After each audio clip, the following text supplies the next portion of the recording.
हाँ जी, तो हमारा नेक्स्ट लेक्चर है Bohr's model of atom. Bohr's model of atom जो था ये नील्स बोहर ने दिया था 1913 में। तो बोहर्स मॉडल ऑफ एटम जो है that is based upon Planck's quantum theory. तो आपको पता ही होगा, लास्ट लेक्चर में हमने डिस्कस किया था प्लैंक्स क्वांटम थ्योरी क्या है। प्लैंक्स क्वांटम थ्योरी ने कहा था लाइट जो है वो कॉन्टीन्यूसली नहीं आती, पैकेट्स की फॉर्म में आती है। तो कॉन्टीन्यूसली वाली बात करी थी इलेक्ट्रोमैग्नेटिक वेव थ्योरी ने, और जो ये पैकेट्स वाली बात करी थी वो करी थी प्लैंक्स क्वांटम थ्योरी ने। तो Bohr's model of atom is based upon Planck's quantum theory. First जो है पॉइंट ये है। हाँ जी, उसके बाद बोहर मॉडल ने कहा था कि हर एटम के पास एक न्यूक्लियस है और न्यूक्लियस के अराउंड पाथ है सर्कुलर, जिसमें इलेक्ट्रॉन्स जो हैं वो रिवॉल्व करते हैं।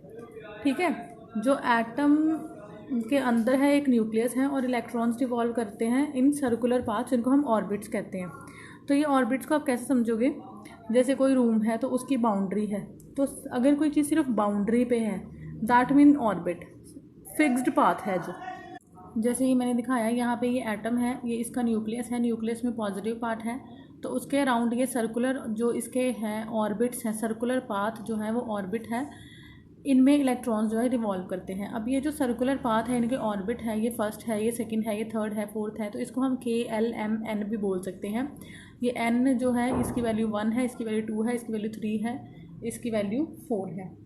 अब ये जो है इलेक्ट्रॉन्स जो हैं उन्हीं में रिवॉल्व करते हैं जिनकी फिक्स्ड वैल्यू ऑफ एनर्जी हो। ये मैं मतलब क्या है इसका, इलेक्ट्रॉन सिर्फ उन ऑर्बिट्स में रिवॉल्व करते हैं जिनकी फिक्स्ड वैल्यू ऑफ एनर्जी हो, और उनको हम एनर्जी लेवल या स्टेशनरी स्टेट्स बोलते हैं। हाँ जी, ये नेक्स्ट पॉइंट है। Electrons can be found in orbits of fixed energies. Electrons जो है फिक्स्ड एनर्जीज वाले ऑर्बिट्स में रिवॉल्व करते हैं, इन ऑर्बिट्स को हम स्टेशनरी स्टेट बोलते हैं। अब यहाँ पे स्टेशनरी स्टेट का मतलब क्या है? स्टेशनरी स्टेट का मतलब है कि इलेक्ट्रॉन्स स्टेशनरी नहीं है। इसका मतलब ये नहीं है कि इलेक्ट्रॉन स्टेशनरी हैं, electrons are not stationary, but इसका मतलब है कि जो एनर्जी है इलेक्ट्रॉन की, जो रिवॉल्व कर रहे हैं एक पर्टिकुलर ऑर्बिट में, वो फिक्स्ड है and it does not changes with time, और वो चेंज नहीं हो रही है। तो यहाँ पर मैंने लिखा है the word stationary does not mean that electrons are stationary, but it means that the energy of the electron revolving in a particular orbit is fixed. Energy fixed है and it does not change with time. ठीक है, electron stationery नहीं है, electrons revolve कर रहे हैं, but उनकी जो एनर्जी है जो रिवॉल्व कर रहे हैं इलेक्ट्रॉन्स वो फिक्स्ड है। तो डिफरेंट लेवल्स जो है 1 2 3 4 उसको बोल सकते हैं, या KLMN बोल सकते हैं। ठीक है, अब नेक्स्ट एनर्जी जो है किसी भी ऑर्बिट की हाइड्रोजन की, वो क्या है, -2π²m e⁴ over n²h², -2π²m e⁴ over n²h²। m क्या है? मास ऑफ इलेक्ट्रॉन, जो हम कर चुके हैं। ई क्या है? Charge of electron. H Planck's constant, ये भी बता चुकी हूँ आपको, 6.626 × 10⁻³ जूल सेकेंड इसकी वैल्यू है। और एन क्या है? Number of orbit. ठीक है, अब इस इक्वेशन में अगर हम एम, ई और एच की वैल्यू डाल देते हैं तो हमारे पास जूल पर एटम ही आता है, -21.8 × 10⁻19 जूल पर एटम। इलेक्ट्रॉन वोल्ट में आता है -13.6 इलेक्ट्रॉन वोल्ट पर एटम, और किलो जूल में आता है -1312 किलो जूल पर मोल। अब एनर्जी किसी भी ऑर्बिट की, एनी ऑर्बिट की अगर हम कंसिडर करते हैं, एन तुम्हें पता है यहाँ पे 1 2 3 कोई भी ऑर्बिट है, KLMN, तो एनर्जी जो आती है -21.8 × 10⁻19 ओवर n² जूल पर atom, -13.6 over n² electron volt पर एटम, और -1312 n² ओवर किलो जूल पर एटम आती है। तो यहाँ पर ये तो आ गई सिर्फ हाइड्रोजन के केस में। अगर तुम हाइड्रोजन लाइक पार्टिकल देखते हो, हाइड्रोजन लाइक पार्टिकल का मतलब क्या है? हाइड्रोजन लाइक पार्टिकल का मतलब है जिसमें एक ही इलेक्ट्रॉन हो हाइड्रोजन की तरह। ठीक है, तो उसके केस में क्या आ जाता है, -2π²m e⁴ z² over n² h²। ठीक है, तो और यहाँ पे z² ओवर n² आ जाता है। ठीक है, -21.8 × 10 z² क्या है? एटॉमिक नंबर, जो हाइड्रोजन लाइक पार्टिकल है। तो इसकी energy -13.6 z² over n² electron volt पर एटम आता है, या फिर -1312 z² over n² kilo joule पर मोल आता है। तो z क्या है? एटॉमिक नंबर, जहाँ पे सिर्फ एक इलेक्ट्रॉन लिखा है। Hydrogen like particles are those which have only 1 electron. For example lithium 2 positive helium, यहाँ पर यहाँ पर लिथियम का एटॉमिक नंबर 3 होता है और हीलियम का एटॉमिक नंबर 2 होता है, तो यहाँ पे ये करेक्शन कर लेना। अब उसके बाद है जो डिफरेंट लेवल्स हमें दिए हैं उनकी एनर्जी क्या है। जो सबसे क्लोज है न्यूक्लियस के, जो फर्स्ट लेवल है, जो सबसे क्लोज है, ये देखो जो ये वाला फर्स्ट लेवल है जो सबसे क्लोज है, उसकी लोएस्ट एनर्जी रहती है। तो यहाँ पर अब सबसे जो अगर फोर्थ लेवल है उसकी एनर्जी सबसे ज़्यादा होगी, फिर थर्ड की, फिर सेकंड की, फिर फर्स्ट की, और यहाँ पे एन की एनर्जी सबसे ज़्यादा, देन एम की, देन एल की, देन के की। तो जो सबसे क्लोज है न्यूक्लियस के उसकी एनर्जी जो है वो सबसे कम होती है।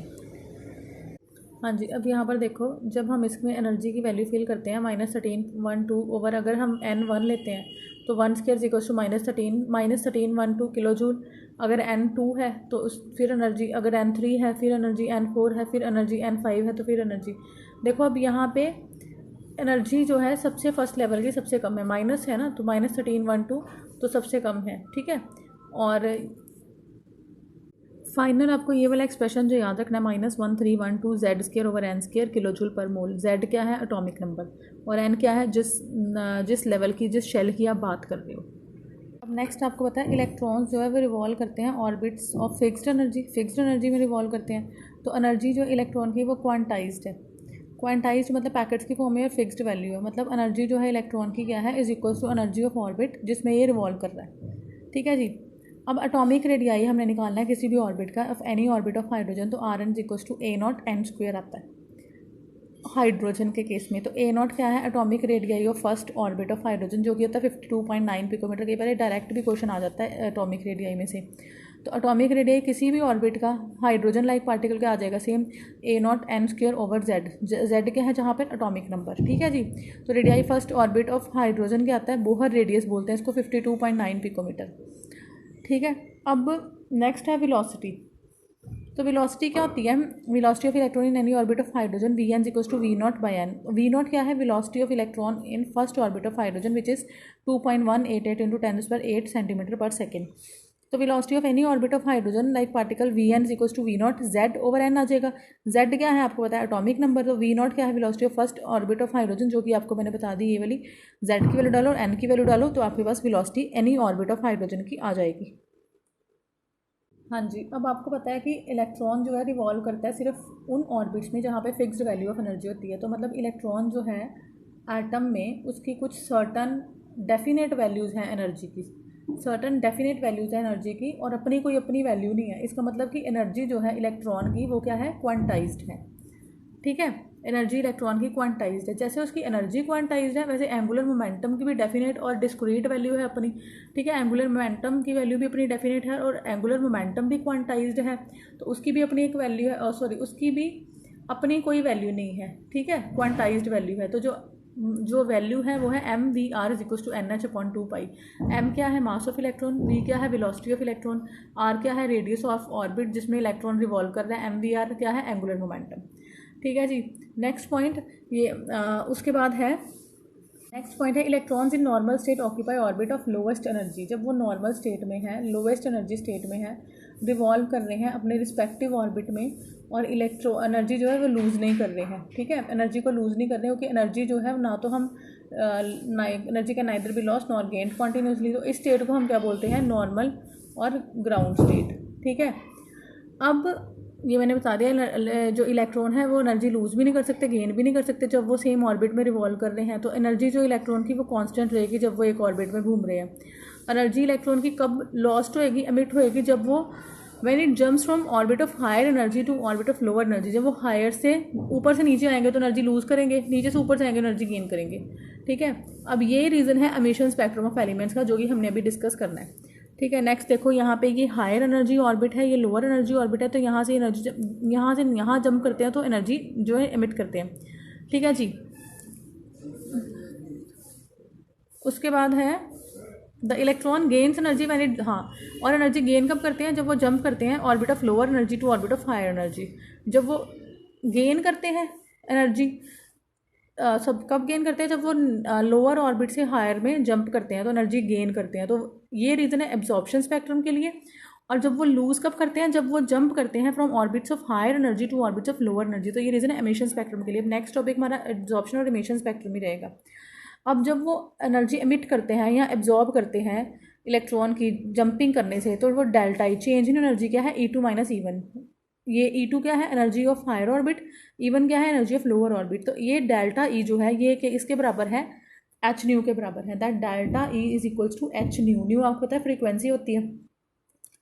अब E2 और E1 जो है ये सॉरी E2 क्या है, एनर्जी इन हायर ऑर्बिट, और डेल्टा ई क्या है, डेल्टा ई क्या है, डिफरेंस इन एनर्जीज। जो डिफरेंस है इन दोनों में वो है दोनों लेवल्स में वो है डेल्टा ई।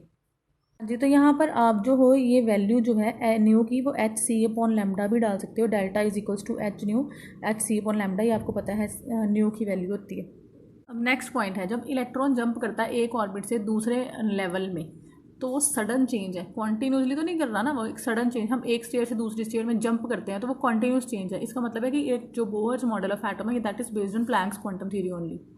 नेक्स्ट है, आपने देखा होगा यहाँ पे बोहर में हमने -1312 यूज़ किया, माइनस लगाया, तो in electronic energy is negative according to Bohr model of atom. Why? जब डिस्टेंस बहुत ज़्यादा होता है न्यूक्लियस का और आउटर मोस्ट इलेक्ट्रॉन्स का, तो force of attraction between nucleus और इलेक्ट्रॉन जीरो होती है। बट जैसे जैसे इलेक्ट्रॉन न्यूक्लियस के पास आना शुरू होता है उसकी एनर्जी डिक्रीज होनी शुरू होती है और नेगेटिव हो जाती है। यही रीज़न है कि हमने नेगेटिव साइन यूज़ किया एनर्जी कैलकुलेशन के लिए बोहर मॉडल ऑफ एटम में। तो ये देख लो, at very large distances from nucleus force of attraction between nucleus and electron is zero, but as the electron comes near to nucleus its energy decreases and this becomes negative। पास पास आता है तो energy decrease होती है, negative हो जाती है। ये reason है नेगेटिव साइन यूज़ किया। Also energy of atom in neutral state is taken to be zero. Neutral state में जीरो लेते हैं जब इलेक्ट्रॉन डालते हैं, और addition of electron attraction takes place between nucleus and electron. जब हम इलेक्ट्रॉन की एडिशन करते हैं अट्रैक्शन होती है न्यूक्लियस और इलेक्ट्रॉन की, और एनर्जी रिलीज होती है। ठीक है, एनर्जी रिलीज होती है तो क्या होता है, वो नेगेटिव हो जाती है। इसीलिए हम electronic energy in case of Bohr model of atom उसमें हम यूज़ करते हैं माइनस साइन। ठीक है जी, आई होप आपको ये समझ लगा होगा बोहर मॉडल ऑफ एटम। इसका नेक्स्ट लेक्चर हम नेक्स्ट टॉपिक में डिस्कस करते हैं। इतना देखो आप।